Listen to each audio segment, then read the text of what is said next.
Bueno, entonces, para recapitular, eh, el sistema capitalista es un modo de producción que podríamos decir que tiene su núcleo original de desarrollo en Inglaterra, posteriormente se extenderá de manera bastante rápida en la primera mitad del siglo XIX en lo que conocemos como Europa Occidental y, y los Estados Unidos, y que por supuesto a partir de la segunda mitad del siglo XIX comenzará a expandirse en una nueva etapa ya del sistema al resto del mundo. Podríamos decir que para mediados del siglo XIX el capitalismo ya es el modo de producción dominante en un auténtico sistema de carácter mundial. Eh, y en tanto tal, sus principales características son eh, la propiedad privada absoluta como forma, como, como una de, como la forma de las relaciones de propiedad predominante. La principal forma de explotación es el trabajo asalariado libre. La estructura de clases está conformada por un lado, una clase dominante integrada por la burguesía, esto es, los propietarios privados absolutos de los medios de producción fundamentales, y eh, una mayoría integrada por los trabajadores asalariados u obreros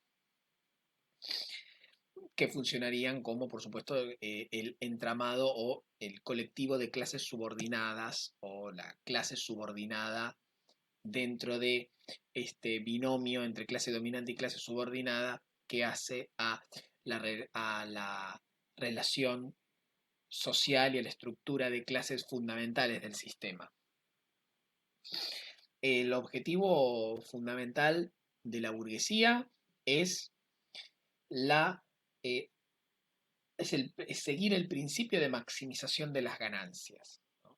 Para lo cual tiene que eh, procurar que el proceso de acumulación se sostenga a través de un proceso de reproducción ampliada. No se trata de la reproducción simple, de que siga siempre tal como está, sino que esa reproducción se dé de manera ampliada. El capital se expande constantemente y la generalización de sus relaciones de producción fundamentales, es decir, el trabajo asalariado libre, es fundamental. Y de la organización en la esfera de la producción de, de la explotación, el capital obtiene el, lo que después en la esfera de la circulación, al realizarse, será su ganancia, ¿no? En, en la esfera de la producción se da la apropiación del excedente a través de mecanismos económicos eh, y mediante la generación del llamado plusvalor. El sistema económico está dominado por el mercado y por la competencia entre productores privados independientes, que es lo que llamamos empresarios, em, que el funcionamiento de la ley del valor y por lo tanto la competencia a través de una organización de tipo, una organización mercantil donde siempre es predominante el mercado, no significa que lo que llamamos la economía de libre mercado sea siempre la forma, eh, digamos, el modelo económico vigente, ¿no? La economía de libre mercado es un modelo económico. Ahora, eh,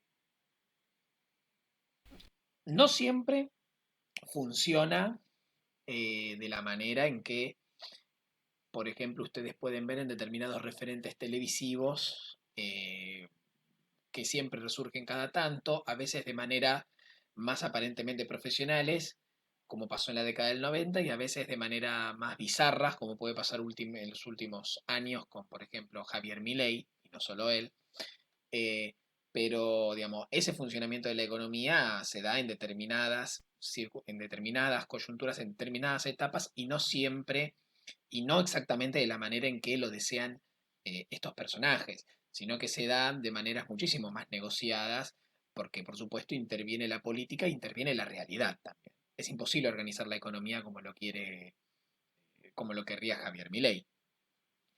Eh, pero el capitalismo a veces introduce elementos de mayor plan y control y regulación y planificación, inclusive, y el Estado, es decir, el sector público, se involucra como empresario mismo y el Estado eh, se comporta como la dirección de una especie de capitalista colectivo muchas veces. De manera tal que ahí no interviene una economía de libre mercado. Tenemos economía de mercado. Si no hay economía de mercado, no hay capitalismo. Ahora, eso no significa que la economía sea de libre mercado como nosotros hubiéramos podido ver, qué sé yo, en la década del 90, por ejemplo. Bien. Como consecuencia de la competencia, que siempre funciona la ley del valor, siempre hay mercado y siempre hay competencia, si no, no hay capitalismo. eh, Como consecuencia de la competencia entre empresarios, hay ganadores y perdedores. Los ganadores aumentan su participación en el mercado, mejoran su posición en el mercado, y los perdedores pasan a engrosar el conjunto de las clases subordinadas, ¿no? En mejores posiciones, ya sea como productores independientes menores o profesionales liberales y demás, lo que algunos encuadrarían en la pequeña burguesía o clase media, y otros ya directamente pasando a engrosar eh, el los agrupamientos de asalariados o directamente marginales, ¿no? Pero la cuestión es que esta dinámica es constante, se reproduce, se extiende y da cuenta de una tendencia en el sistema que es la tendencia a la concentración económica, digamos, o sea, a la concentración del capital en, eh, en una minoría, ¿no? Entonces, sobre todo en los momentos de crisis del sistema capitalista, que es un sistema que tiene ciclos, tiene un ciclo económico, los momentos de crisis son momentos de fuerte depuración en la burguesía de los elementos, por distintos motivos, más ineficientes. De manera tal que solo los más eficientes, los más competitivos, eh, los que pueden construir, por supuesto, también operación política mediante, cercanía con el Estado mediante, pueden ser capaces de mantener mejor su posición, siendo los otros perdedores cuyo capital es absorbido por los ganadores, ¿no? Esto también es parte de los requisitos para la reactivación del proceso de acumulación y la salida de la fase negativa o depresiva del ciclo, ¿no? Bien, y finalmente esto a nivel institucional de la superestructura es muy importante, el principio de igualdad de todos los individuos ante la ley, ¿no? Y en esto es, como decíamos hace un rato, donde la Revolución Francesa fue muy importante. La Revolución Francesa, la Revolución de Independencia de los Estados Unidos, en su momento la Revolución Inglesa del siglo XVII. ¿Por qué? Porque es como otra de las formas del fetichismo. La igualdad ante la ley no significa que hay igualdad social, simplemente significa que la estructura de clases, la determinación de las clases sociales deja de basarse en la intervención de elementos extraeconómicos para basarse exclusivamente en elementos económicos. O sea, ya no va a haber a nivel institucional nada que me condene desde el nacimiento a pertenecer a un agrupamiento social determinado. No, solamente el desarrollo de, de diversos mecanismos económicos es lo que va a determinar que yo sea un trabajador o que sea un empresario. En principio, nada le impide, teóricamente, a un trabajador poder convertirse en un empresario. Ahora, después el funcionamiento de la economía se encarga de desmentir sistemáticamente que esto sea posible. Pero bueno, eso será materia de otro, eh, de una futura clase. Bien, ahora, recomendaciones bibliográficas. Bueno, podemos, no, aparte del Capital de Marx y demás, pero digamos, a nivel más teórico-conceptual, como para poder entender mejor o como lectura preparatoria para el Capital de Marx, podemos mencionar eh, Introducción a la Economía de Maurice Dobb o los mismos estudios sobre el desarrollo del capitalismo de Maurice Dobb,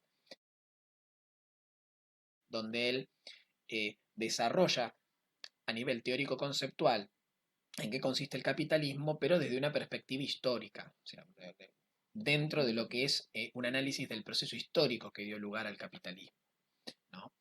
Eh, o un librito más cortito, Introducción a la Economía, como ya mencioné, lo ve más desde, no tanto desde el punto de vista del proceso histórico, sino desde la historia de las ideas económicas, más. O sea, cómo evolucionó la ley, digamos, cómo surgió la teoría del valor trabajo y qué desarrollo tuvo durante el siglo XIX, incluyendo a Marx, pero también a otras escuelas o corrientes del pensamiento económico.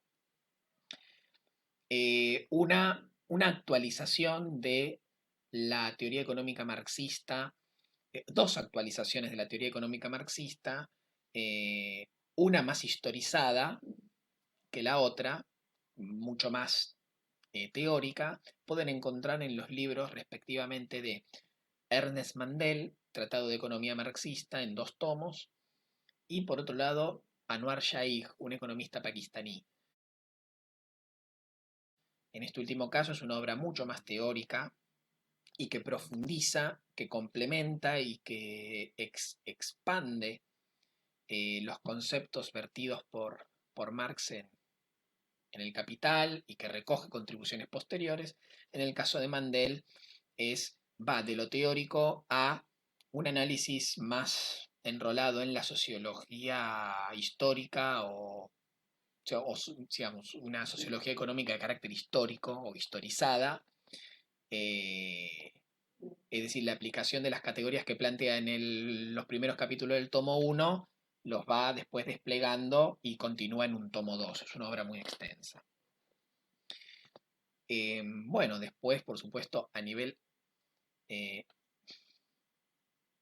ya más en términos de historia del sistema capitalista, bueno, una obra más centrada en el funcionamiento del sistema es Historia del capitalismo de Michel Baude, que si no me equivoco ustedes tienen algunos capítulos para leer.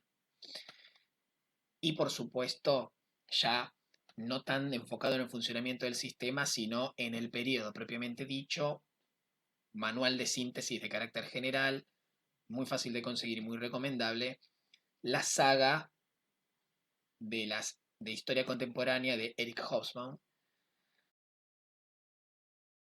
fundamentalmente sus 2 primeros volúmenes, ¿no? La era de la revolución y la era del capital. Con esto, con esto ya es como, tendrían una interesante introducción a la cuestión de cara a poder abordar ese gran monstruo que es el capital de Marx y algo más. Sin más que decir, los despido hasta la próxima.